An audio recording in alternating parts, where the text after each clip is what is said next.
ও দিদি, আসুন আসুন আসুন। দিদি যে ব্যাপারে কথা বলেছিলেন সেটার ব্যাপারেই ভাবছিলাম। আমি এটাতে কোনো লাভ দেখতে পাচ্ছি না।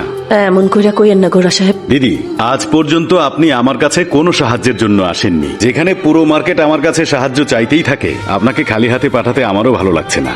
একটা কাজ করুন দিদি, মার্কেটের পেছনের রাস্তায় আমার একটা দোকান আছে। আমি এখন ওটাকে গুদামের মতো ব্যবহার করছি।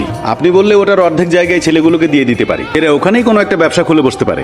শুধু আমার কিছু লোকজন যাওয়া আসা করবে। এটা আপনি কি কইতাছেন? ওরা এটার ভাড়া অ্যাডভান্স কই থেকে পাইবো? দিদি এক মিনিট একটা কথা শুনুন। আপনার থেকে অ্যাডভান্স ভাড়া এগুলো কে চাচ্ছে দিদি? প্রথমে ওখানে আপনি ছোট কোনো ব্যবসা শুরু করুন, এরপর ভাড়াটার আর কে হবে এগুলো না হয় পরে দেখা যাবে। না গোরা ভাই, এমনি কইরা জায়গা নেওয়াটা। ঠিক আছে, আপনার কাছ থেকে এখন কিছু নিতে হবে তো? তাহলে আপনার কাছে যা আছে তাই আমাকে দিয়ে দিন, ওটাই অ্যাডভান্স। আজকে কি রে ওটা? 1 টাকা দাও আমাকে। রাজু ভাই, ভাই 1 টাকা আমার দোকানের অ্যাডভান্স। এই বালা, নন্দিনীকে বল দোকান